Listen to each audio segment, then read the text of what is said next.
Welcome to Shri academy. आज हम लोग फोर्थ चैप्टर कर रहे हैं हिस्ट्री में, जिसका नाम है ईस्ट इंडिया कंपनी का भारत में आगमन, व्यापार और साम्राज्य। इसमें हम लोग कंप्लीट ईस्ट इंडिया कंपनी के बारे में जानेंगे, कैसे कैसे वो भारत में आई व्यापार करने के लिए, फिर कैसे कैसे वो व्यापार से सत्ता में भी हस्तक्षेप करने लगी और फाइनली उसका साम्राज्य कैसे स्थापित हुआ, उसके बारे में पूरा हम लोग सीरीज वाइज देखेंगे। ठीक है, तो आइए चलते हैं टॉपिक की तरफ।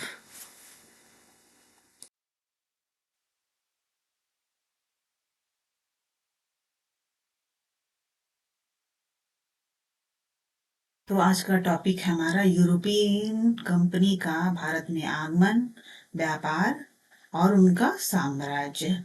यूरोपियन कंपनी में हम लोग ईस्ट इंडिया कंपनी के बारे में, जो अंग्रेजी शासन है उसके बारे में हम लोग जानेंगे। ठीक है, तो स्टार्टिंग में तो हमारे देश में यूरोपियन कंपनी में बहुत सारी कंपनी आई, जिसमें पुर्तगाली भी कंपनी आई, डच आई, ईस्ट इंडिया कंपनी आई, डेनमार्क ईस्ट इंडिया कंपनी आई और फ्रांसीसी कंपनी आई। ठीक है, तो इसका क्रम मैंने बताया हुआ है।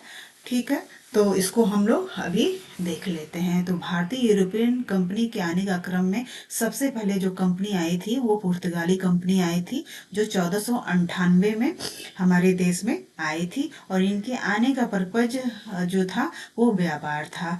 इसके बाद 1595 में डच ईस्ट इंडिया कंपनी आई हमारे देश में। उसके बाद ईस्ट इंडिया कंपनी आई 1600 ईस्वी में। उसके बाद डेनमार्क ईस्ट इंडिया कंपनी आई 1616 में। और सबसे लास्ट में जो कंपनी आई थी फ्रांसीसी कंपनी 1664 में। और इनका इन सारी कंपनियों का भारत में आने का उद्देश्य था अरे व्यापार, क्योंकि हमारे देश जो भारत था उस टाइम में मसाले का बहुत बड़ा केंद्र हुआ करता था। हमारे देश से जो मसाले बहुत अच्छी क्वालिटी के हुआ करते थे, और यहाँ से जो यूरोपियन कंपनी थी वो कम सस्ते दामों पे जो थे मसालों को लेके जाते थे।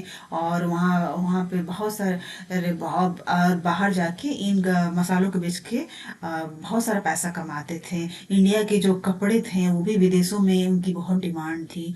तो बहुत सारी चीजें होती जो कच्चा माल का जो उसमें संसाधन था हमारा देश, तो इसलिए व्यापार के लिए बहुत अच्छा केंद्र था भारत देश। इसलिए बहुत सारी कंपनियां बारी बारी से हमारे देश में आई और बिजनेस व्यापार उनका मुख्य उद्देश्य था। लोग देखेंगे कि भारत में यूरोपियन व्यापारी कंपनियां। ठीक है, तो भारत में जो यूरोपियन कंपनी थी वो क्यों आई थी, व्यापार के पर्पज से आई थी। इसमें हमने एक पिक्चर वास्को ड गामा के लिया हुआ है। वास्को ड गामा जो था वो एक पुर्तगाली व्यापारी था, जो कि भारत में आया था। और वास्को डी गामा ने ही भारत की समुद्री मार्ग की खोज की थी। ठीक है, 1498 में। देखिए वह हम जब लोग छोटे थे तो हम लोग पढ़ते थे कि भारत की खोज किसने की, तो वास्को डी गामा ने की। जबकि आप लोगों को ये पता होना चाहिए भारत तो हमारा बहुत पुराना सभ्यता रहा है, भारतीय सभ्यता। और यूरोपियन सभ्यता से बहुत पुरानी सभ्यता भारतीय सभ्यता रही है। और यहाँ पे अभी हड़प्पा और मोहनजोदड़ो जैसे एडवांस सभ्यताएं हमारे देश में रही हैं। तो ऐसा नहीं बोला जा सकता कि भारत ही खोई। भारत तो अस्तित्व में बहुत पहले से था, इवन बहुत पुरानी और फेमस सभ्यता रही है यूरोपियन कंपनी, यूरोपियन सभ्यता से। इसलिए ये कहना उचित होगा कि भारत के समुद्री मार्ग की खोज उसमें नहीं हुई थी, जो कि 1498 में पुर्तगाली ये जो व्यापारी था जो हमारे देश में आया था, वास्को डी गामा, उसने की। ठीक है, तो ये जो कंपनियां थी वो भारत में सस्ते दाम पे नील, सोरा, सूती कपड़े और मसाले खरीदते थे। ठीक है, इन्हें यूरोप और अमेरिका के बाजारों में बेच के भारी मुनाफा करते, क्योंकि यूरोप में इन चीजों की कमी थी और इनकी बहुत डिमांड थी वहां पे। ठीक है, तो इसलिए व्यापारी आते थे और हमारे देश से नील, सोरा, सूती कपड़े और मसाले खरीद के लेके जाते थे और उसका कई गुना ज्यादा मुनाफा वो कमा लेते। इवन जब वास्को डी गामा आया और जो यहाँ से मसाले लेके गया था, उसको उन्होंने जब उसने यूरोप में बेचा तो उसका 60 गुना मुनाफा उसको मिला था। तो आप समझ सकते हैं कि उस टाइम में जो मसाले थे हमारे देश में उनकी डिमांड यूरोपियन कंट्री में कितनी ज्यादा थी। ठीक है। तो इसीलिए इतने सारे जो यूरोपियन कंट्री थी वो अट्रैक्ट हुए हमारे देश में व्यापार करने के लिए। और ये व्यापार से बहुत सारी चीजें जो आगे बढ़ी, जिसमें अंग्रेज भी आए और बहुत सारी चीजें आगे हुई, ठीक है, जिसको हम लोग आगे जानेंगे।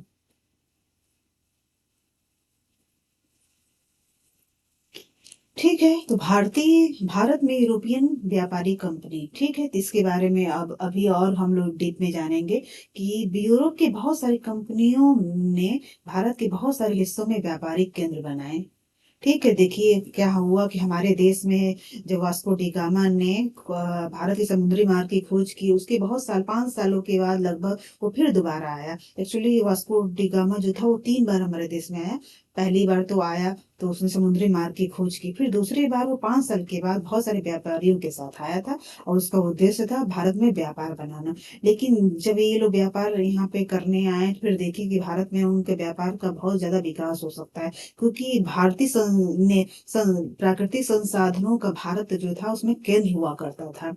यहाँ के नील, सोरा, कपड़े, मसाले, नेचुरल संसाधनों से बहुत ही संपन्न देश था हमारा उस टाइम में।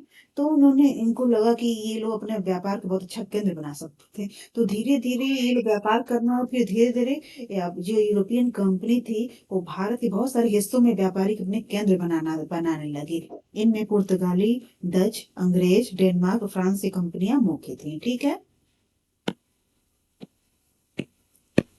ठीक। इनके व्यापारिक केंद्र मुख्य रूप से समुद्र तटवर्ती क्षेत्र थे। ठीक है।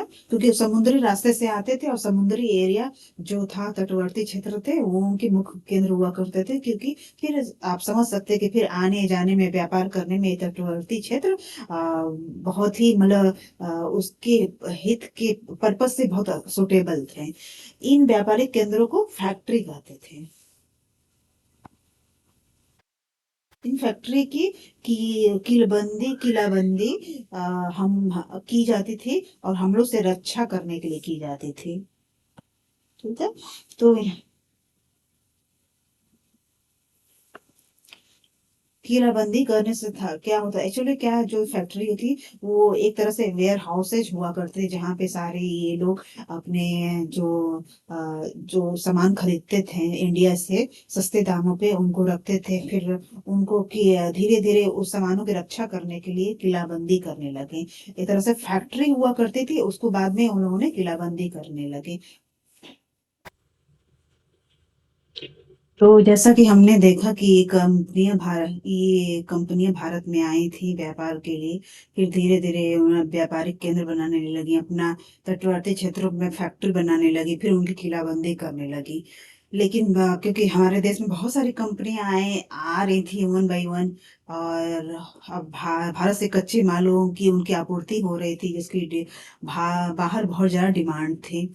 ठीक है। तो आपस में कई सारी कंपनियां जब देश में आ गई, तो आपस में उनमें कंपटीशन होना भी बहुत मतलब स्वाभाविक चीजें हैं, क्योंकि सब लोग अपना अस्तित्व बनाना चाह रहे थे, अच्छा मार्केट, अपना व्यापारिक केंद्र जमाना चाहते थे। लेकिन बहुत सारी कंपनियां, पांच, जैसा कि हमने देखा कि 5 कंपनियां मुख्य थी जो भारत में आई थी, यूरोपियन कंपनी, सब अपना आधिपत्य जमाना चाहती थी भारतीय भारत में।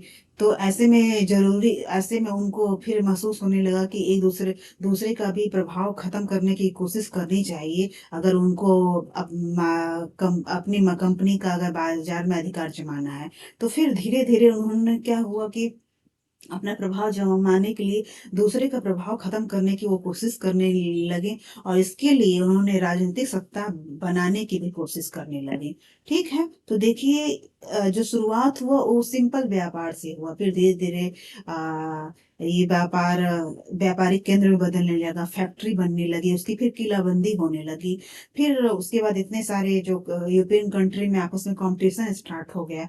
फिर कंपटीशन स्टार्ट हुआ तो फिर उन्होंने सोचा कि एक दूसरे दूसरे का प्रभाव कैसे कम किया जाए और अपना प्रभाव कैसे जमाया जाए, उसके लिए अब उन्होंने राजनीतिक सत्ता का भी बनाने के प्रयास करने लगे। तो इसलिए अब धीरे धीरे चीजें बदलने लगी। उस समय अंग्रेजों का जो मुख्य केंद्र था वो फोर्ट सेंट जॉर्ज था। एक फोर्ट था जो कि मद्रास में था। सेंट, हमने बताया ना पीछे कि जैसा कि वो किलाबंदी करने लगे, तो अंग्रेजों ने दो किलाबंदी की, जिसमें फोर्ट सेंट जॉर्ज था जो कि मद्रास में था, और दूसरा भी उन्होंने एक फोर्ट बनवाया था। उसकी भी मतलब वो भी दो किलाबंदी उन्होंने किया हुआ था, ठीक है। जबकि जो फ्रांसीसियों का मुख्य केंद्र था वो पांडिचेरी में था, जो कि मद्रास से ज्यादा दूर नहीं था, ठीक है। तो अंग्रेजों का जो मुख्य केंद्र था वो मद्रास था, और फ्रांसीसियों का जो मुख्य केंद्र था वो पांडिचेरी में था, जो कि मद्रास और पांडिचेरी आपस में ज्यादा दूर नहीं है। हाँ, जैसा कि मैंने बताया ना कि अंग्रेजों की जो दो किलाबंदी अंग्रेजों ने किए थे, एक मद्रास में किया था और एक उन्होंने कलकत्ता में किया था, जिसका नाम था फोर्ट विलियम, ठीक है। तो दो उनकी किलाबंदी उस टाइम में हुई थी। बंगाल के बाजार में, क्योंकि उसमें जो बंगाल था वो हमारे देश में व्यापार के पर्पज से बहुत बहुत बड़ा भी था, और बहुत ही मतलब उसमें संसाधनों की बहुत ज्यादा, बंगाल जो कच्चे माल का बहुत बड़ा सा क्या बोलते रिसोर्स भी था। तो धीरे धीरे जब अब ये लोग अपना प्रभुत्व जमाने की कोशिश करने लगे, तो बंगाल के बाजार में अपना पकड़ बनाना सबसे पहले उन्होंने शुरू कर दी। अंग्रेजों ने बंगाल के, लेकिन उस टाइम में बंगाल में एक महाजन रहा करते थे जो जगत सेठ थे, जो बहुत बड़े मतलब जो राजा महाराजाओं को भी उस समय में आर्थिक अ, अ, आर्थिक सहायता प्रदान करते थे। तो जगत सेठ से अब धीरे धीरे उन्होंने अपने व्यावसायिक संबंध बनाना स्टार्ट कर दिया। तो इस तरह हम लोग देख रहे हैं कि ये लोग कैसे हमारे देश में आए, फिर धीरे धीरे किलेबंदी की, अपना व्यापारिक केंद्र बनाया, और उसके बाद धीरे धीरे राजनीतिक सत्ता में भी ये लोग एक्टिव हो रहे हैं, जगत सेठ से अपने व्यावसायिक संबंध बना रहे हैं। उसमें जगत सेठ जो थे उसमें नवाबों को आर्थिक सहायता भी प्रदान करते थे, और बंगाल उसमें भारत का बहुत ही संपन्न स्टेट हुआ करता था, आर्थिक पर्पज से, राजस्व पर्पज से, कच्चे माल के पर्पज से। तो अब धीरे धीरे बंगाल में वो अपनी पकड़ बनाना उन्होंने अंग्रेजों ने शुरू कर दिया।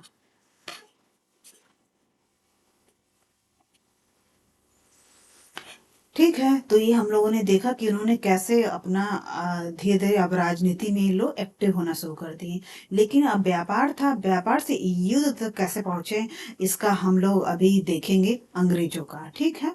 तो 18वीं शताब्दी, इतने सारे जो हमारे देश में यूरोपियन कंपनी आई, जिसमें धीरे धीरे डच भी निकल गए, और डेनमार्क भी निकल गए हैं, लेकिन अंत में जो सबसे ज्यादा प्रभावशाली रहे हैं वो दो कंपनियां रही है, और वो रही है अंग्रेज रहे हैं और फ्रांसीसी रहे हैं। तो फ्रांसीसियों के बारे में भी हम लोग देखेंगे कि अंत में जो 18वीं शताब्दी बाद में हम लोग इसके बारे में पढ़ेंगे। तो सारी जब धीरे धीरे जब कंपनी, यूरोपीय कंपनी हटने लगे, तो फाइनली जो आपस में कंपटीशन रह गया था वो फ्रांसीसी कंपनी में और ईस्ट इंडिया कंपनी में रह गया था। और 3 युद्ध हुए जिसको कर्नाटक युद्ध बोलते हैं। उस 3 का युद्ध के बाद फ्रांसीसियों का भारत में धीरे धीरे जो राजनीतिक सत्ता थी, जो राजनीति में एक्टिवनेस कम्प्लीटली खत्म हो गया, और वो लोग सिर्फ व्यापार तक सीमित रह गए, ठीक है। ये 18वीं शताब्दी के शुरुआत की कहानी है, और फाइनली इस युद्ध के बाद अंग्रेजों ने फ्रांसीसियों का मतलब धीरे धीरे अस्तित्व धीरे धीरे वो भारत से खत्म करने लगे थे, और वो लोग से व्यापार तक सीमित रह गए थे। 18वीं शताब्दी की शुरुआत में कंपनी और बंगाल के नवाबों का टकराव काफी बढ़ गया था, ठीक है।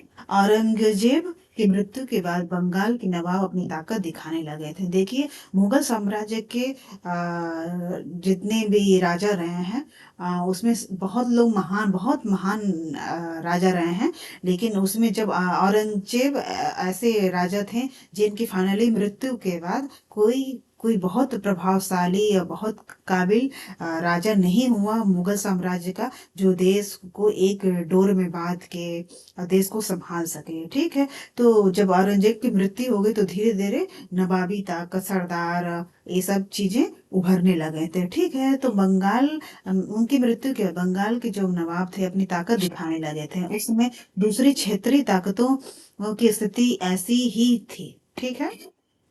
मुर्शिद कुली खान के बाद अली वर्दी खान और उसके बाद सिराजुद्दौला बंगाल के नवाब बने। ये सभी शक्तिशाली शासक थे। उन्होंने कंपनी को रियायतें देने से मना कर दिया था उस टाइम में। व्यापार का अधिकार देने के बदले कंपनी से नजराने मांगे उन्होंने।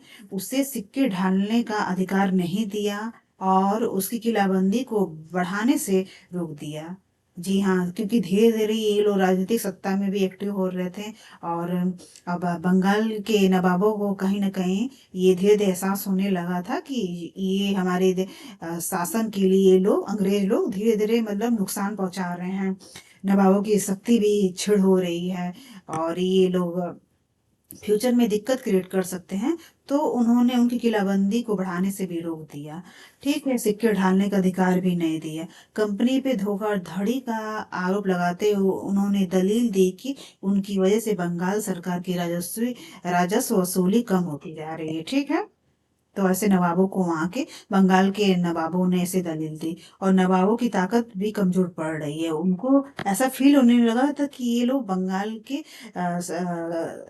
लिए एक खतरा है लोग। तो कंपनी टैक्स चुका, लेकिन जो कंपनी थी और वो भी अब धीरे धीरे मजबूत कंडीशन में पहुंच गई थी। तो वो भी, अब कंपनी भी टैक्स चुकाने को तैयार नहीं थी। उसके अफसरों ने अपमानजनक चिट्ठियां लिखी और नवाबों और उनके अधिकारियों को अपमानित करने का उन्होंने प्रयास किया। अब देखिए धीरे धीरे ये लोग कहाँ हमारे देश में व्यापार करने के लिए आए, फिर धीरे धीरे फैक्ट्री बनाने, किलेबंदी करने लगे, फिर ये जगत सेठ से व्यापारिक संबंध भी स्थापित कर लिया। अब इनकी मजबूत स्थिति हो गई है कि सोचिए अब ये लोग धीरे धीरे बंगाल जो उसमें इतना बहुत ही बड़ा स्टेट हुआ करता था, जिसकी बहुत बड़ी मतलब राजस्व वसूली वसूली हुआ करती थी, वहां के अब नवाबों से ये लोग अब पंगा लेना स्टार्ट कर दिए हैं। ठीक है। तो कंपनी का कहना था कि स्थानीय अधिकारियों की बेतुकी मांगों से कंपनी का व्यापार तबाह हो रहा है। ठीक है। एक कंपनी का दलील था, ईस्ट इंडिया कंपनी का। व्यापार तभी फल फूल सकता है जब सरकार शुल्क हटा ले। वो लोग चाहते थे कि टैक्स न ले। कंपनी को इस बात का भी यकीन था कि ये अपना व्यापार फैलाने के लिए उसे अपनी आबादी बढ़ानी होगी, इसलिए वो लोग गांव खरीदने उन्होंने सोचा कि वो गांव खरीदने होंगे और किलों को पुनर्निर्माण करना होगा। जबकि बंगाल के नवाबों ने उन्हें किला, दो उनके पास किले थे ही, सेंट फोर्ट और सेंट जॉर्ज।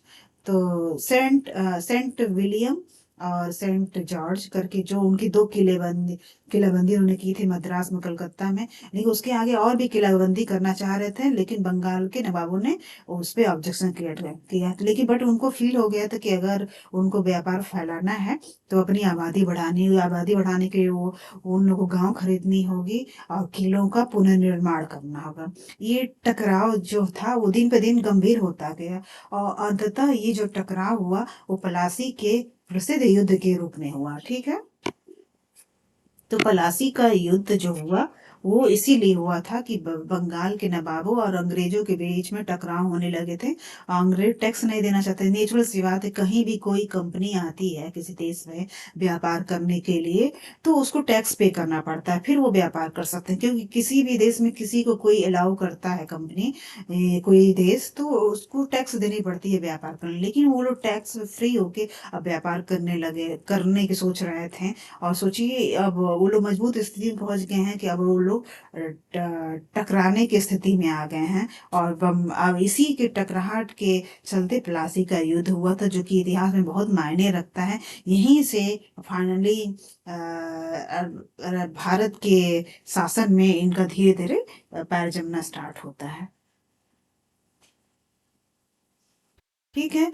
तो अब हम लोग देखेंगे प्लासी का युद्ध। और प्लासी के युद्ध के ही फलस्वरूप बंगाल पे अंग्रेजों का कब्जा होता है। ठीक है। तो प्लासी का युद्ध 23 जून 1757 पाकिस्तान को पलासी के मैदान में अंग्रेजों और सिराजुद्दौला के बीच हुआ था। ठीक है, यह युद्ध कहने का युद्ध था क्योंकि अंग्रेजों की सेना से सिर्फ 29 लोग मारे गए और नवाब की सेना से सिर्फ 500 लोग मारे गए थे। एक्चुअली इसमें क्या था, पलासी के युद्ध में जो मीर जाफर था जिसके हाथ में सेना की कमान थी, और उस वो अंग्रेजों से मिल गया था, और फाइनली जो सेना थी वो माना जाता है कि वो लड़ाई में लड़ी उतरी ही नहीं थी। अंत में क्या हुआ कि नवाब की हार हुई और वो उसको मार दिया गया। तो इस तरह क्या हुआ कि मीर जाफर को इन्होंने अपने पक्ष में कर दिया था षड्यंत्र करके, और सिराजुद्दौला जो उस टाइम में बंगाल का नवाब था, उसको उसकी हार हुई और उसको मार दिया गया था। इस युद्ध में बंगाल और पूरे भारत पर अंग्रेजों के अधिकार का रास्ता खोल दिया। तो इस तरह पलासी के युद्ध के साथ भारत में अंग्रेजों का बंगाल पे कब्जा हो गया, और यहीं से धीरे धीरे उन्होंने अपने पैर पसारना स्टार्ट कर दिया।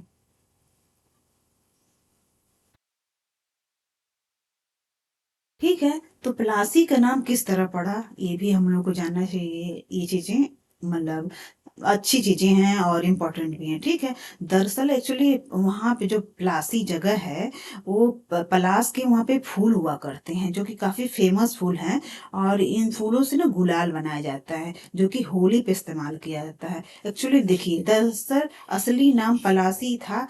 पलासी नाम था उस जगह का जहाँ पे युद्ध लड़ा गया था, जिसे अंग्रेजों ने बिगाड़ कर प्लासी कर दिया। ठीक है, पलासी था, प्लासी कर दिया। इस जगह को पलासी, यहाँ पाए जाने वाले पलास के फूल के कारण कहा जाता था। ठीक है, पलास के फूल बहुत खूबसूरत होते हैं, लाल लाल फूल होते हैं जिसे गुलाल बनाया जाता है। ठीक है, तो इस तरह पलासी का नाम प्लासी पड़ गया क्योंकि वहां पे पलास के बहुत खूबसूरत फूल पाए जाते हैं। अब ब्रिटिश शक्ति का बंगाल पे कब्जा हो गया। ठीक है, प्लासी की युद्ध के बाद अब धीरे धीरे ब्रिटिश शक्ति का उदय स्टार्ट हो गया। तो ब्रिटिश शक्ति का उदय के बारे में हम लोग देखेंगे। 18वीं शताब्दी के मध्य में भारत में आधिपत्य को लेकर अंग्रेजों और फ्रांसीसियों के बीच 3 बार युद्ध हुआ। जैसा कि मैंने पीछे भी बताया कि फाइनली 5 यूरोपियन कंट्री थी, उसमें अंत में ये 2 यूरोपियन कंट्री थी जो कि मजबूत थी, जिनका आपस में अब टकराव होने लगा अपने प्रभुत्व को जमाने के लिए, भारत में व्यापार को बढ़ाने के लिए। ठीक है, यह युद्ध कर्नाटक में हुआ था, इसलिए इसे कर्नाटक का युद्ध बोलते हैं। इसमें अंग्रेजों की जीत हुई थी। यह युद्ध 1744 से लेके 1763 तक चला। इस युद्ध के बाद फ्रांसीसियों का भारत में राजनीतिक सत्ता जो थी वो खत्म हो गई। ठीक है, और वो केवल व्यापार तक सीमित रह गए। इस बीच अंग्रेजों ने बंगाल पे अधिकार कर लिया। ठीक है,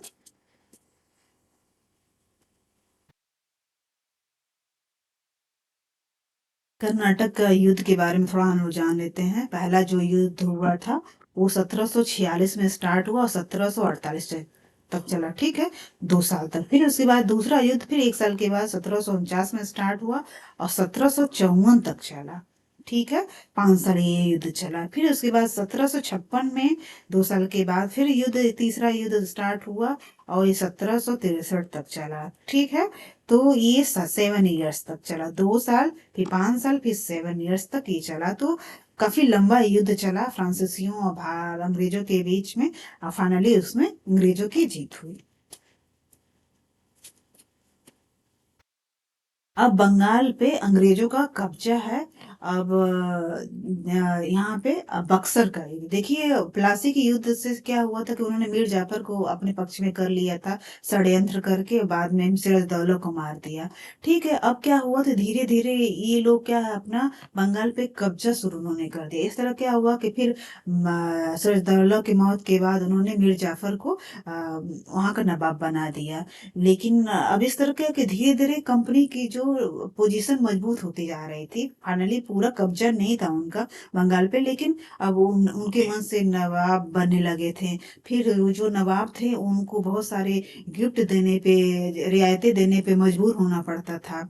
तो ये अब धीरे धीरे क्या होता कि अब धीरे धीरे अंग्रेजों का हुकूमत जमना शुरू हो गया था। ठीक है, लेकिन पूरी तरह से कब्जा नहीं हुआ था वो। अब हम लोग आगे देखेंगे बक्सर का युद्ध। ठीक है, तो बक्सर युद्ध में क्या होता है कि अंग्रेजों और ये युद्ध हुआ था अंग्रेज और अवध के नवाब, बंगाल के नवाब और मुगल बादशाह शाह आलम के बीच हुआ था 22 अक्टूबर 1764 को। ठीक है, तो ये बक्सर का युद्ध हुआ। इधर अंग्रेजी सेना थी और दूसरे पक्ष में अवध के नवाब, बंगाल के नवाब और मुगल बादशाह शाह आलम के बीच हुआ। एक्चुअली अब धीरे धीरे इनका पैर पसारना उन्होंने शुरू कर दिया था, अपनी पसंद के नवाब बनाने लगे थे। फिर नवाब से जो मन करता था ये अंग्रेजी अफसर करवाते थे। तो फाइनली इनको लगा कि ये चीजें ठीक नहीं है, बंगाल के लिए बहुत खतरा है, उनके सत्ता के लिए खतरा है। तो बंगाल के जो नवाब थे उस टाइम में अवध के नवाब से मिले और मुगल बादशाह से मिले और फाइनली इन लोगों के मिल के उन्होंने बक्सर का युद्ध लड़ा। ठीक है, तो इस युद्ध में भारतीय सेना की हार हुई और ईस्ट इंडिया कंपनी को बंगाल, उड़ीसा और बिहार की दीवानी मिल गई। ठीक है, तो इस तरह बक्सर के युद्ध के दौरान उनको दीवानी मिल गई। दीवानी क्या होता है ये आपके माइंड में आना चाहिए। जो दीवानी होता है वो राजस्व और राजस्व संबंधी मामलों को तय करने का अधिकार होता है। राजस्व मतलब क्या होता है? टैक्स। देखिए हर स्टेट से टैक्स लिए जाते हैं। तो ऐसे में कि बंगाल बहुत बड़ा स्टेट था, बहुत ही संपन्न स्टेट था उस टाइम में। तो ऐसे में उनको दीवानी मिल गई। अब स्वराज टैक्स वसूलने का, टैक्स से संबंधित सारे नियमों को तय करने का अधिकार मिल गया। तो बक्सर का युद्ध मतलब इतिहास में बहुत ही इम्पोर्टेंट है। प्लासी के युद्ध से जो स्टार्टिंग हुआ वो बक्सर के युद्ध में उनको 3 स्टेट का दीवानी मिल गया। तो अब उनके पास अब पैसा कमाने का बहुत बड़ा रिसोर्स आ गया उनके पास, और उनके जो मनोबल और बढ़ गए। अब धीरे धीरे अब ये लोग आगे हम लोग देखेंगे किस तरह जो भारत के इतिहास में जो शासन को, राजाओं को किस तरह ये लोग कंट्रोल करना शुरू करते हैं, इस पे भी हम लोग आगे देखेंगे। ठीक है, तो अब इसके बाद कंपनी अपना मनोबल बढ़ गया है, पैसे का उनके पास बहुत बड़ा रिसोर्स आ गया है। ईस्ट इंडिया को अपनी जरूरतें पूरे करने के लिए इतना बड़ा स्टेट मिल गया। हाँ, कंपनी का फैलता शासन अब हम लोग देखेंगे। ठीक है, तो कंपनी कैसे कैसे अब उसको दीवानी मिल गई बंगाल, बिहार और उड़ीसा का। भारत के महान महान जो उसमें बड़े बड़े स्टेट थे उनकी दीवानी मिल गई। राजस्व अर्जित कर राजस्व को इकट्ठा करने का मिल गया उसको, अधिकार मिल गया उसको। नियम को, राजस्व रिलेटेड नियम को तय करने का अधिकार मिल गया। तो एक बहुत बड़ा पावर था इनके पास। अब कंपनी कैसे कैसे अपना धीरे धीरे पैर पसारती है इसको भी हम लोग देख रहे हैं। तो बक्सर की लड़ाई 1764 में के बाद कंपनी ने भारतीय रियासतों में रेजिडेंट तैनात करना स्टार्ट किया। ये कंपनी के राजनीतिक या व्यावसायिक प्रतिनिधि होते थे। ठीक है, जो ये रेजिडेंट थे ये कंपनी के राजनीतिक और व्यावसायिक प्रतिनिधि होते थे। उनका काम कंपनी के हितों की रक्षा करना और उन्हें आगे बढ़ाना था। रेजिडेंट के माध्यम से कंपनी के अधिकारी भारतीय राज्यों के भीतरी मामलों में भी दखल देने लगे थे। अगला राजा कौन होगा, किस पद पर किसको बैठाया जाएगा, इस तरह की चीजें भी कंपनी के अफसर ही तय करना चाहते थे। कई बार कंपनी ने रियासतों पर सहायक संधि भी थोप दी। जो रियासत इस बंदोबस्त को मान लेती थी उसे अपने स्वतंत्र सेना रखने का अधिकार नहीं रहता था।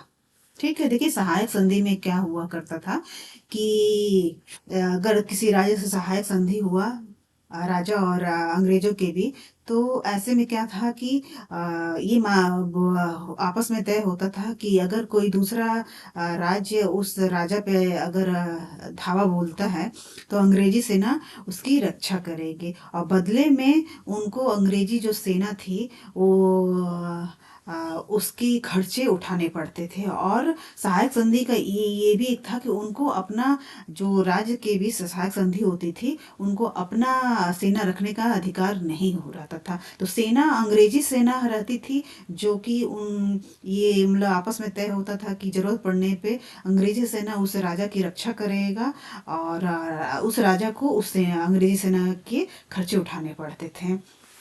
ठीक है। तो उसे कंपनी की तरफ से सुरक्षा मिलती थी, वही मैंने बोला कि इस तरह कंपनी से सुरक्षा मिलती थी और सहायक सेना के रखरखाव के लिए वह कंपनी को पैसा देता था, जो राजा था वो जिस राज्य से होता था। अगर भारतीय शासक रकम अदा करने में चूक जाते थे तो जुर्माने के तौर पे उनका इलाका कंपनी अपने कब्जे में ले लेती थी। ठीक है। उदाहरण के लिए जब रिचर्ड बेलेल्जी गवर्नर जनरल जो 1798 में आया और 1805 तक रहा, उस समय अवध के नवाब को 1801 में अपना आधा इलाका कंपनी को सौंपने के लिए मजबूर किया गया, क्योंकि नवाब सहायक सेना के लिए पैसा अदा करने में चूक गए थे। तो इसी आधार पर हैदराबाद के भी कई इलाके छीन लिए गए। तो देखिए सहायक संधि क्या होता है ये आप लोगों को पता होना चाहिए। सहायक संधि दो अंग्रेज और राज्य के बीच होती थी। ऐसे में जो उनको अपना सेना रखने का अधिकार नहीं होता था, अंग्रेजी सेना ही जब जरूरत पड़ती थी तो उनकी तरफ से युद्ध लड़ती थी और उन्हें सुरक्षा का आश्वासन देती थी, और बदले में सहायक सेना के रख रखाव के लिए कंपनी को वो राजा वो राज्य पैसा देता है। लेकिन अगर किसी तरीके से वो चूक जाते हैं, नहीं खर्चा उठा पाते हैं, तो फिर उनके उनके राज्य उनसे इलाके छीन लिए जाते थे, जैसे अवध के साथ हुआ और हैदराबाद के साथ भी हुआ। तो ये था सहायक संधि। ठीक है। तो इस तरह क्या हुआ, आप लोगों ने देखा कि सहायक संधि थोप के अब वो लोग पहले बंगाल बिहार उड़ीसा के उनको दीवानी मिल गई, फिर सहायक संधि थोप के उन्होंने हैदराबाद के कुछ इलाके निजाम से ले लिए, फिर अवध के साथ सहायक संधि करके अवध के आधे हिस्से को कब्जा कर लिए। तो इस तरह हम लोग देख रहे हैं कि बंगाल बिहार उड़ीसा, फिर अवध का आधा इलाका, हैदराबाद का कुछ इलाका। अब वो क्या इस तरह क्या हम लोग देख रहे हैं कि उनका अंग्रेजी सेना का अंग्रेजी जो शासन था उसका प्रसार, अब शासन फैल रहा है, उनका साम्राज्य फैलता जा रहा है। तो रेजिडेंट क्या होते हैं, उनकी ताकत क्या होती है, उसको भी जान लेते हैं। तो कंपनी द्वारा नियुक्त किए गए रेजिडेंट के बारे में स्कॉटलैंड के प्रसिद्ध अर्थशास्त्री और राजनीतिक दार्शनिक जेम्स मिल ने यह कहा था। दरअसल रेजिडेंट रियासत का राजा होता है। ठीक है। जहाँ पे भी जिस रियासत में रेजिडेंट को तैनात किया जाए, पहले होता था कि युद्ध हुआ, पहले क्या युद्ध होता था, फिर अगर वो सहायक संधि हो गई तो वहां पे उस राज्य में उस रियासत में एक रेजिडेंट तैनात कर दिया जाता है। तो ये वो जो रेजिडेंट हुआ करता था उस रियासत में, एक तरह से राजा वही हुआ करता था। हम उसे अहस्तक्षेप की मन चाहे निषेधाज्ञा के तहत काम करने की छूट देते थे। मतलब उन्हें अब वही राजा एक तरह से राजा हुआ करते थे। कौन आगे राजा बनेगा, कौन किस पद पे तैनात होगा, ये सारे डिसीजंस, व्यापारिक संबंध क्या होंगे, राजनीतिक चीजें, सब कुछ वही रेजिडेंट ही एक तरीके से इनडायरेक्ट वे में तय करते थे। जब तक स्थानीय राजा पूरी तरह अधीनस्थ था, जो स्थानीय राजा कहने को था वो उनके हिसाब से रेजिडेंट के हिसाब से चलता था, तब तक तो सब ठीक रहता था। लेकिन चीजें आराम से चलती रहती हैं। लेकिन जैसे ही शासन के कामों में रेजिडेंट की दखल अंदाजी के बिना सब कुछ चल जाता है, जब भी कुछ अलग तरह का अगर कुछ होने लगा, जब भी राजा कोई ऐसा रास्ता अपनाता है जो ब्रिटिश सरकार गलत मानती है, तो टकराव उथल पुथल पैदा हो जाती है। तो मतलब जब तक वो उनके हिसाब से अधीनस्थ राजा रहेगा वो तब तक तो ठीक है। लेकिन अगर वो अपना कुछ अपना डिसीजन नहीं ले सकता था, उसको सब कुछ रेजिडेंट ही डिसाइड करता था, उसके हिसाब से उनको करना पड़ता था। लेकिन अगर उन्होंने कुछ अपने हिसाब से कर दिया तो फिर ब्रिटिश सरकार और उनके बीच उथल पुथल पैदा हो जाती थी। अब इसके बाद हम लोग देखेंगे टीपू सुल्तान। तो टीपू सुल्तान को शेरे अब मैसूर बोलते हैं। तो इस मतलब उनको शेर बोला है। शेर मतलब आप समझते हैं जैसे जंगल का राजा होता है। तो ऐसे एक तरीके से बहुत ही महान सुल्तान रहे हैं और इसीलिए इनको शेरे अब मैसूर बोला जाता है। जब कंपनी को अपनी राजनीतिक और आर्थिक हितों पर खतरा दिखाई दिया तो कंपनी ने प्रत्यक्ष सैनिक टकराव का रास्ता भी अपनाया। दक्षिण भारतीय राज्य मैसूर के उदाहरण से यह बात समझी जा सकती है। हैदर अली शासनकाल 1761 से लेके 82 तक। ठीक है। और उनके विख्यात पुत्र टीपू सुल्तान, जिनका कार्यकाल 82 से लेके 99 तक रहा है। ठीक है, तो हैदर अली टीपू सुल्तान के पिता रहे हैं। ठीक है, जैसे शक्तिशाली शासकों के नेतृत्व में मैसूर काफी ताकतवर हो चुका था। ठीक है, एक्चुअली जो हैदर अली और टीपू सुल्तान थे, उनका फ्रांसीसियों से बहुत घनिष्ठ संबंध स्थापित हुआ था, और उनके ये सहयोग से अपनी सेना को आधुनिकीकरण किए। अब तो इससे उनको अब कहीं ना कहीं फील होने लगा, खतरा महसूस होने लगा था अंग्रेजों को। तो उन्होंने अब ऐसे में अब अंग्रेजों की भी स्थिति भारत में काफी मजबूत होने लगी थी, उनका साम्राज्य फैलता जा रहा था। तो अब ये अंग्रेज ऐसे स्थिति में आ चुके थे कि अब उन्हें खतरा अगर कहीं महसूस होता था तो वो प्रत्यक्ष टकराव से भी अब डरते नहीं थे। तो अब मैसूर केस में उन्होंने ऐसा ही किया। ठीक है, तो मलाबार तट पे होने वाले व्यापार मैसूर रियासत के नियंत्रण में था, जहां से कंपनी ये जो थी काली मिर्च और इलायची खरीदती थी। 1785 में टीपू सुल्तान ने अपने रियासत में पड़ने वाले बंदरगाहों से चंदन की लकड़ी, काली मिर्च और इलायची का निर्यात रोक दिया। ठीक है, सुल्तान ने स्थानीय सौदागरों को कंपनी के साथ कारोबार भी करने से रोक दिया। ठीक है, तो टीपू सुल्तान, अब देखिए टीपू सुल्तान भी बहुत ही बोल्ड शासक था, तो उसको भी वो अंग्रेजों को पसंद नहीं करता था। इसीलिए सबसे पहले उसने अपने सेना का आधुनिकीकरण किया फ्रांसीसियों की सहायता से, और फिर उसने अपने जो रियासत में पड़ने वाले जो बंदरगाह थे वहां पे चंदन की लकड़ी, काली मिर्च, इलायची का भी निर्यात रोक दिया। और स्थानीय जो सौदागर थे, व्यापारी थे, उनको भी मना कर दिया कि वो कंपनी के साथ कारोबार ना करें।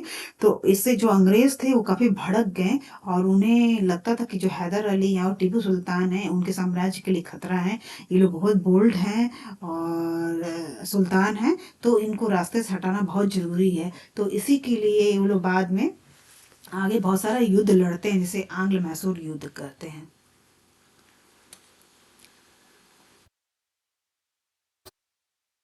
ठीक है, तो सुल्तान के इन कदमों से अंग्रेज आग बबूला हो गए। उन्हें हैदर अली और टीपू सुल्तान बहुत महत्वाकांक्षी, घमंडी दिखाई देते थे। अंग्रेजों को लगता था कि ऐसे राजाओं को नियंत्रित करना, कुचलना बहुत जरूरी है। इसीलिए अंग्रेजों और मैसूर के बीच 4 युद्ध लड़े गए। श्रीरंगपट्टनम की आखिरी जंग, ये जो रंगपट्टनम में युद्ध, आंग्ल मैसूर युद्ध हुआ तो श्रीरंगपट्टनम में हुई थी, जिसमें कंपनी को सफलता मिली, और अपनी राजधानी की रक्षा करते हुए टीपू सुल्तान मारा गया। और मैसूर का राजकाज पुराने अंग्रेजों जो ये थे टीपू सुल्तान और हैदर अली थे, इससे पहले मैसूर में वोडियार राजवंश के हाथ में सत्ता थी। तो बाद में इनके इसको हत्या के बाद मैसूर की हत्या, एक्चुअली टीपू सुल्तान की इसमें हत्या कर दी गई थी। तो उसके बाद वोडियार राजवंश के हाथ में पुराना राजकाज को दे दिया गया। इसके साथ ही मैसूर पे सहायक संधि भी थोप दी गई। ठीक है, तो इस पिक्चर हमने एक पिक्चर लिया और इस पिक्चर में दिखाया गया है कि कंपनी को फौजों की हैदर अली और टीपू सुल्तान से कई बार युद्ध में हराया था कंपनी ने। लेकिन 1792 मराठों और हैदराबाद की निजाम और कंपनी की शुरुआती फौजों के हमले के बाद टीपू सुल्तान को अंग्रेजों से संधि करनी पड़ी थी। इस देखिए कई सारे युद्ध हुए जिसमें उनको संधि भी करनी पड़ी, और संधि के तहत उनके 2 बेटों को अंग्रेजों ने बंधक के रूप में अपने पास रख लिया था। जैसे इनके 2 बेटे छोटे छोटे थे, इनको इन्होंने बंधक के रूप में रख लिया। ठीक है, तो हम देख सकते हैं कि धीरे धीरे ये लोग इतने अब जहाँ भी उन्हें खतरा होने महसूस होने लगा, तो उसमें प्रत्यक्ष लड़ाई में भी आ गया, और काफी लंबी लड़ाई इन्होंने लड़ी है मैसूर के लिए, अपनी पोजीशन को मजबूत करने के लिए। और फाइनली टीपू सुल्तान को उन्होंने षड्यंत्र करके मार दिया, उसकी हत्या कर दी, और सहायक संधि थोप दी। सहायक संधि थोप के हम लोग जानते हैं कि वहां पर रेजिडेंट बैठा दिया उन्होंने। पूरा एक तरह से रेजिडेंट बैठाने के बाद फिर सारे डिसीजंस उस राज्य के फिर अंग्रेजी सरकार ही लेती थी, सिर्फ नाम मात्र की वहां पे सत्ता रह जाती थी। ठीक है, तो आंग्ल मैसूर युद्ध के बारे में हम लोग देखते हैं आगे, लेकिन इसमें हम लोग एक मानचित्र को यूज कर रहे हैं। ठीक है, तो इसमें देखिए निजाम टेरिटरीज होता है, ये हैदराबाद का ही दिखाया गया है कि हैदराबाद के जो शासक थे, उसमें राजा थे, उनका ये एरिया था। फिर नॉर्दर्न सरकार, इसको बाद में इन्होंने अंग्रेजों को दे दिया था। मैंने बताया था ना, सहायक संधि के थ्रू अंग्रेजों ने निजाम हैदराबाद का भी कुछ एरिया ले लिया था, वो ये एरिया है। और फिर उसके बाद ये जो मद्रास है और पौंडीचेरी है, और देखिए जो मैसूर है, उस टाइम में जो मैसूर हुआ करता था वो पूरा है। ये काफी बड़ा राज्य है, हम लोग देख सकते हैं। त्रावणकोर से लेते हुए पूरा ये मैंगलोर, माहे, सब कुछ ये एरिया में आता था। ठीक है, तो ये काफी बड़ा राज्य था। और इस पिक्चर में दिखाया, शो किया हुआ कि जो ब्रिटिश एरिया था, जो ब्रिटिश के कब्जे में था, वो वाला एरिया है। और मैसूर स्टेट ये है।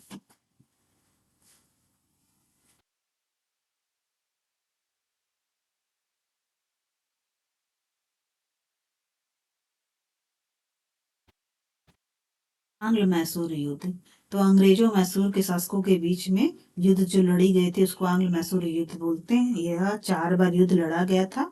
ठीक है, तो पहला युद्ध था वो अंग्रेज और हैदर अली के बीच लड़ी गई थी, जिसमें अंग्रेजों की हार हुई थी और उन्हें शांति समझौता पे हस्ताक्षर करने पे मजबूर कर दिया गया था। ठीक है, तो पहला युद्ध हुआ जिसमें अंग्रेजों की हार हुई और शांति समझौता हुआ। फिर यह युद्ध 1769 में लड़ी गई थी। दूसरा युद्ध जो हैदर अली और अंग्रेजों के बीच ही लड़ी गई थी। ठीक है,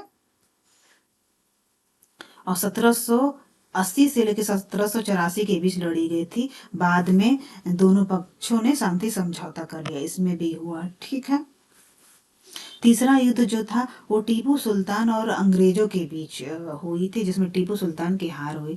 जो एक्चुअली जो दूसरा युद्ध था हैदर अली अंग्रेजों के बीच हुई थी, तो उस लड़ाई के बीच में ही कैंसर से हैदर अली की मृत्यु हो गई थी। लेकिन इसकी खबर सेना को नहीं दिया और टीपू सुल्तान ने बहुत ही बोल्ड स्टेप लिया और दूसरा जो युद्ध के अंत में ही बागडोर संभाल ली थी। तीसरा युद्ध जो हुआ था आंग्ल मैसूर युद्ध, वो टीपू सुल्तान और अंग्रेजों के बीच में हुआ था, जिसमें टीपू सुल्तान की हार हुई थी। ठीक है, चौथे युद्ध में टीपू और अंग्रेजों के बीच हुआ, जिसमें टीपू सुल्तान को मार दिया गया था।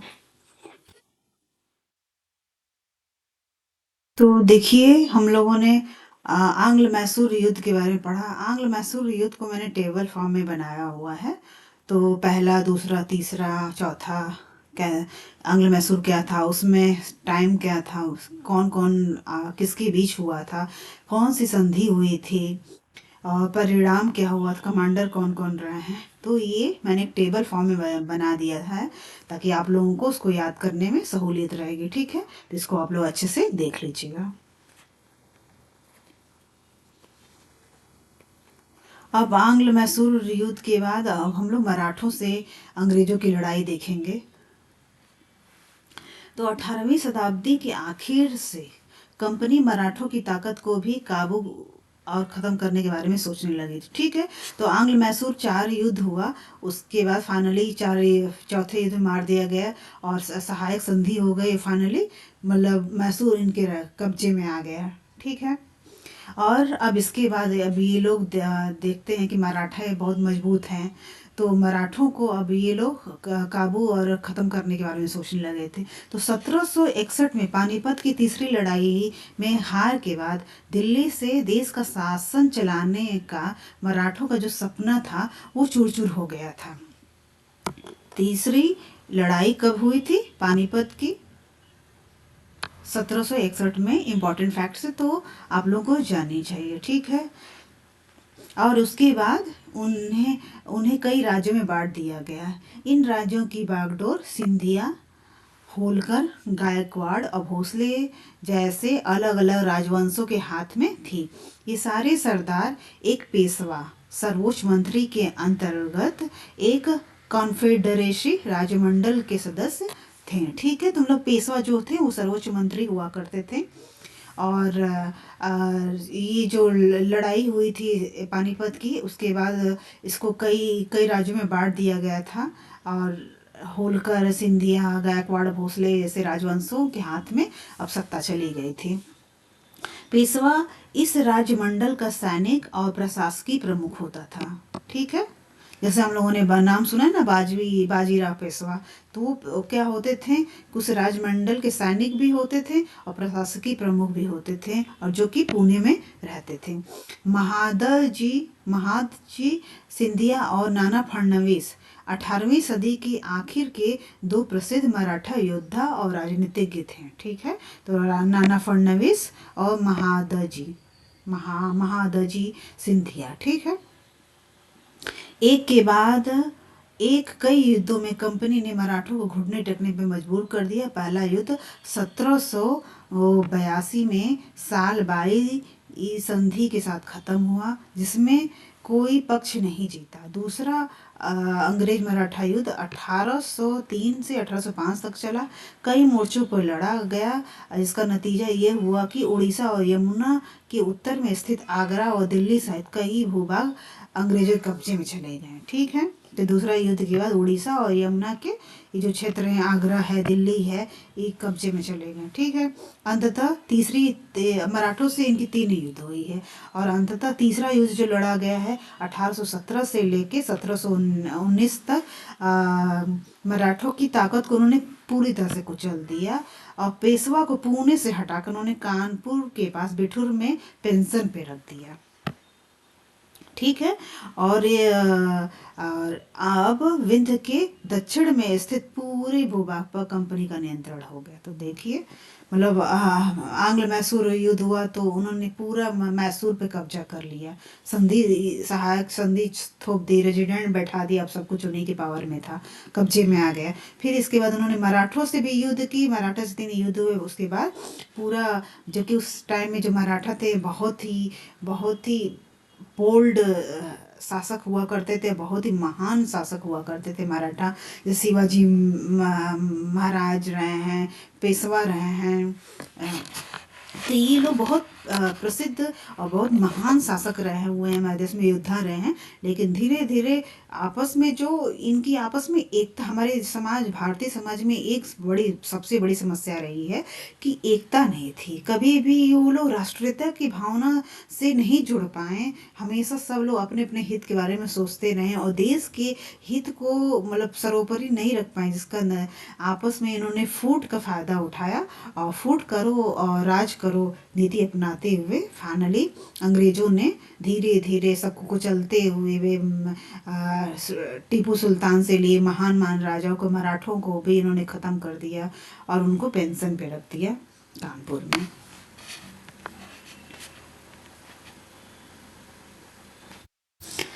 अब हम लोग देखेंगे रंजीत सिंह और पंजाब। अब अभी तक की जितनी स्टोरी हम लोगों ने पढ़ा है उसमें मैसूर से लिए मैसूर मराठों का जो राज्य है, पूना से लिए सब कुछ इन्होंने अपने कब्जे में ले लिया है। अब फाइनली जो बचा जो था वो पंजाब ऐसा एरिया था, पंजाब से लिए जो अभी पाकिस्तान में है वो भी एरिया, और जो महाराजा रंजीत सिंह थे बहुत ही महान शासक थे, उनका राज्य पंजाब से लिए पाकिस्तान से लिए वे अफगानिस्तान तक इनका शासन फैला हुआ था।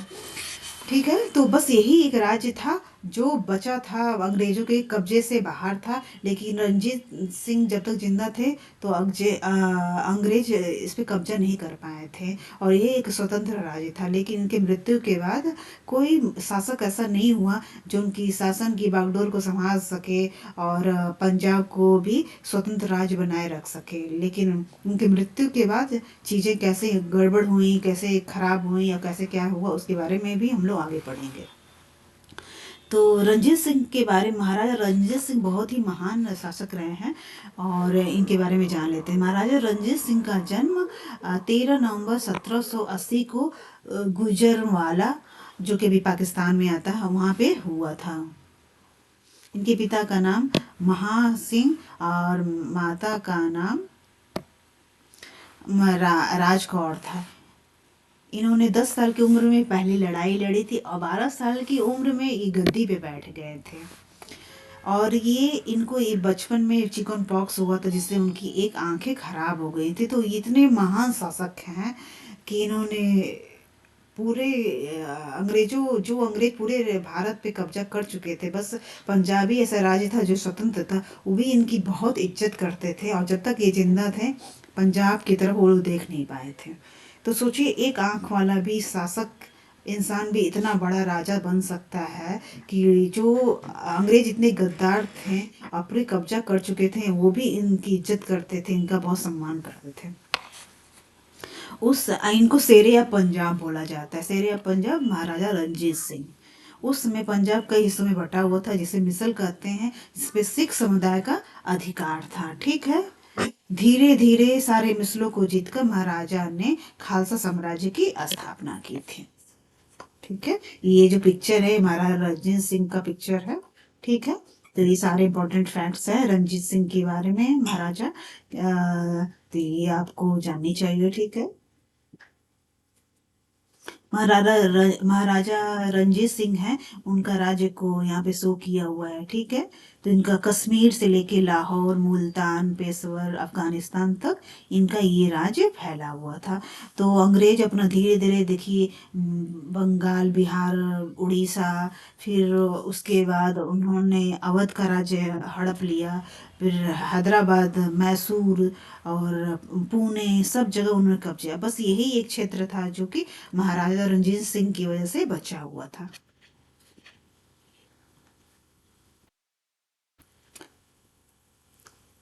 ठीक है। अब हम लोग देखेंगे सिख साम्राज्य क्या था। इनका राज्य पंजाब से लेके कश्मीर, मुल्तान, पेशवार और लाहौर तक फैला हुआ था।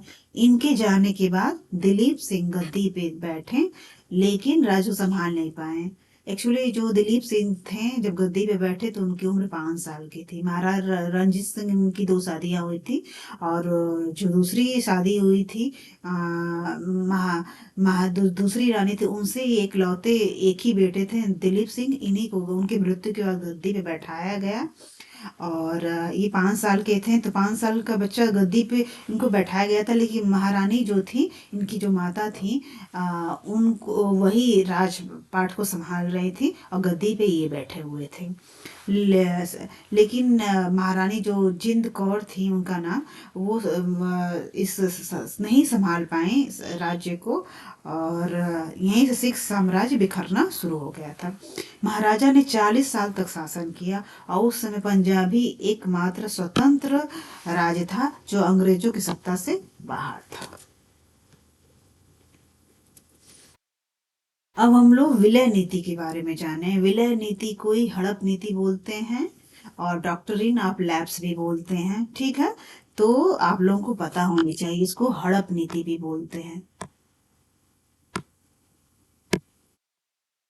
हड़प नीति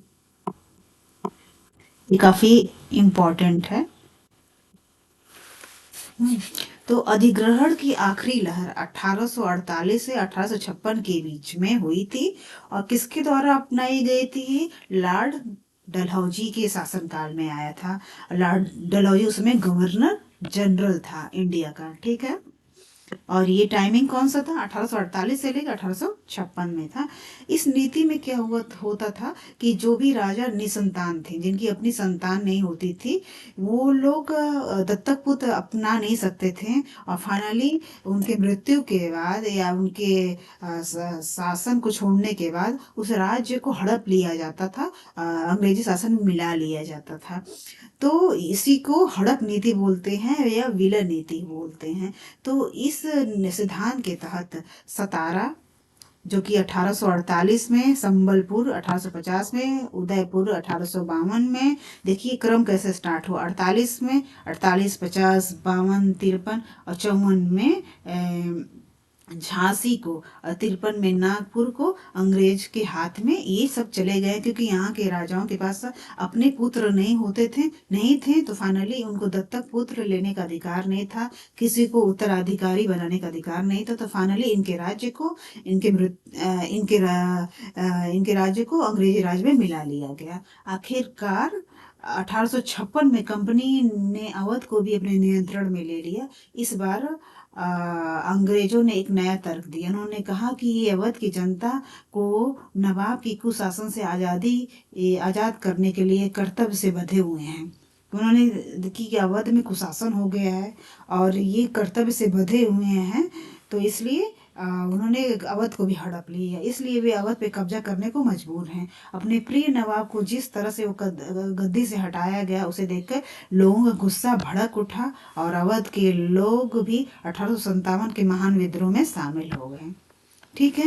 एक्चुअली जो अवध अपने आप में बहुत संपन्न राज्य रहा है, लेकिन जब पहले तो सहायक संधि सौंप दी गई थी अंग्रेजों के द्वारा और रेजिडेंट बैठा दिया गया था। फिर वो लोग अपने कोई डिसीजंस नहीं ले सकते थे। अभिजात जो वर्ग था, जो संपन्न लोग थे, महान लोग थे, पढ़े लिखे लोग थे, अब उन जो अधिकारी थे जो अवध के शासन में बहुत इंपॉर्टेंट रोल निभाते थे, अब सहायक संधि के बाद सब लोगों को उस राज्य से हटा दिया गया था। राज्य से हटाने का मतलब ये नहीं कि राज्य से हटा दिया गया, मतलब वो अब बेरोजगार हो गए थे। जो भी अधिकारी थे, सैनिकों की छटाई हो जाती थी उस टाइम में। जब सहायक संधि थोपी जाती थी तो अंग्रेजी सेना बहुत ज़्यादा रहती थी और कुछ ही सेना जो भारतीय सेना सैनिक रहते थे, बाकी सबकी छटाई कर दिए। तो अभिजात वर्ग हो गए हैं, अधिकारी हो गए हैं, सैनिक हो गए, ये सब कुछ हटा छाट के बाहर कर दिए जाते थे। तो क्या इतने इतने लोग, इतनी बड़ी जो राज्य थी, सत्ता थी, उससे इतने लोगों को जब हटाया जाएगा तो ये लोग बेरोजगार हो जाएंगे। और फिर कहीं भी हम लोग जानते किसी समाज में जब बहुत ज़्यादा बेरोजगार लोग होते हैं तो फिर वो वहाँ पे कुशासन फैलेगा और फिर वो धीरे धीरे जो अवध था वो बहुत संपन्न राज्य था, खुशहाली का अड्डा था, वो बाद में षड्यंत्र का अड्डा बन गया। तो फाइनली उन्होंने कुशासन का दलील देते हुए फाइनली उन्होंने उस अवध को अपने कब्जे में कर लिया। ठीक है। तो इसी चीज को हमने बताया हुआ कि विलय नीति आप लोगों को पता रहनी चाहिए। लॉर्ड डलहौजी इसीलिए बहुत फेमस है। और किसी शासक की मृत्यु हो जाती थी और उसका कोई पुरुष वारिस नहीं है तो उसकी रियासत हड़प कर ली जाएगी, यानी कंपनी के भूभाग का हिस्सा बन जाएगा। ठीक है। ये सब चीजें आपको पता होनी चाहिए।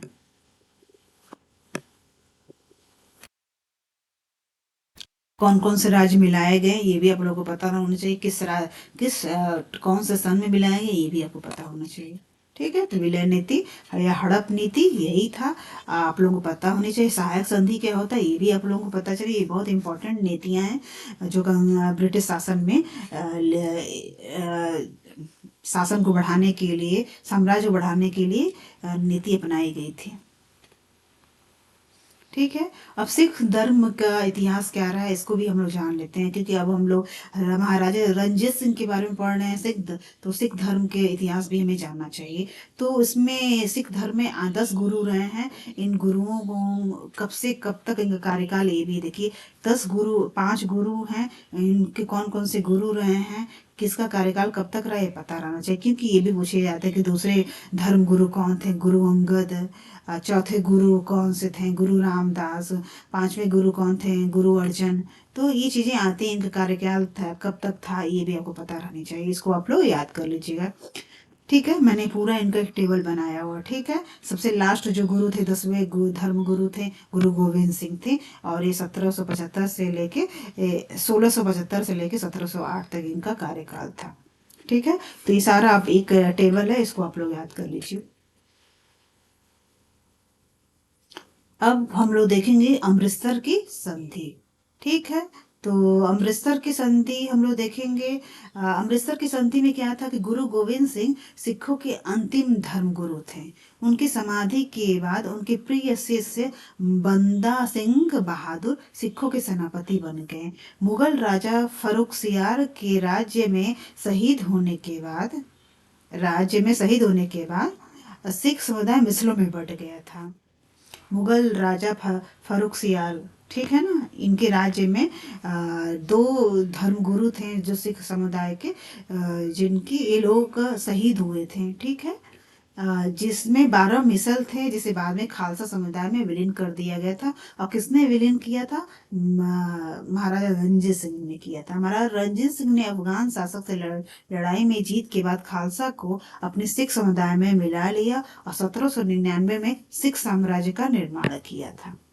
ठीक है, कौन सी लड़ाई के बाद उन्होंने सारा खालसा साम्राज्य का मिला लिया था? अफगान के शासक से लड़ाई हुई थी। ठीक है, और राजा फरुखसियर के राज्य में धर्मगुरु सिख समुदाय मिसलों में बट गए थे। ठीक है,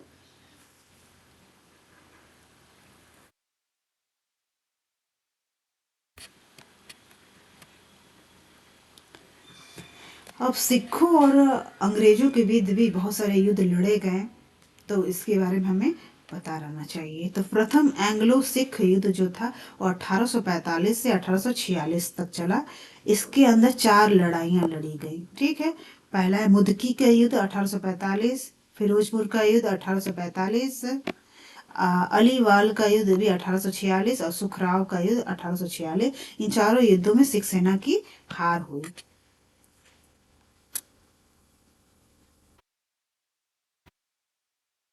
ठीक है, सिख सेना की हार हुई। तो फिर उसके बाद संधि हुई, जिसको लाहौर की संधि बोलते हैं, जो कि 1848 से 1849 के बीच में हुई। यह संधि अंग्रेज और दिलीप सिंह के बीच हुई। एक्चुअली जब तक रंजीत सिंह थे तब तक इनकी हिम्मत नहीं थी अंग्रेजों की को पंजाब की तरफ देख सके, लेकिन उनके मरते ही फिर धीरे धीरे महारानी जिंद दिलीप सिंह के प्रतिनिधित्व में पंजाब को संभाल नहीं पा रही थी और धीरे धीरे वहाँ पे षड्यंत्र होने लगे थे।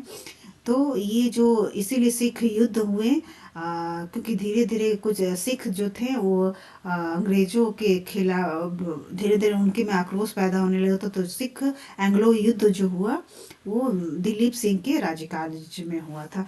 तो इस पहली जो लड़ाई हुई थी उसके बाद युद्ध सिखों की हार हुई थी, जिसके फलस्वरूप लाहौर की संधि हुई थी। ठीक है, तो ये संधि अंग्रेज और दिलीप सिंह के बीच हुआ था। दिलीप सिंह रानी जिंदल के संरक्षण में राजा रहेंगे। इसमें ये हुआ, ये जो संधि हुई थी उसमें ये पॉइंट्स क्लियर किए गए कि राजा रानी जिंदल के संरक्षण में राजा रहेंगे दिलीप सिंह।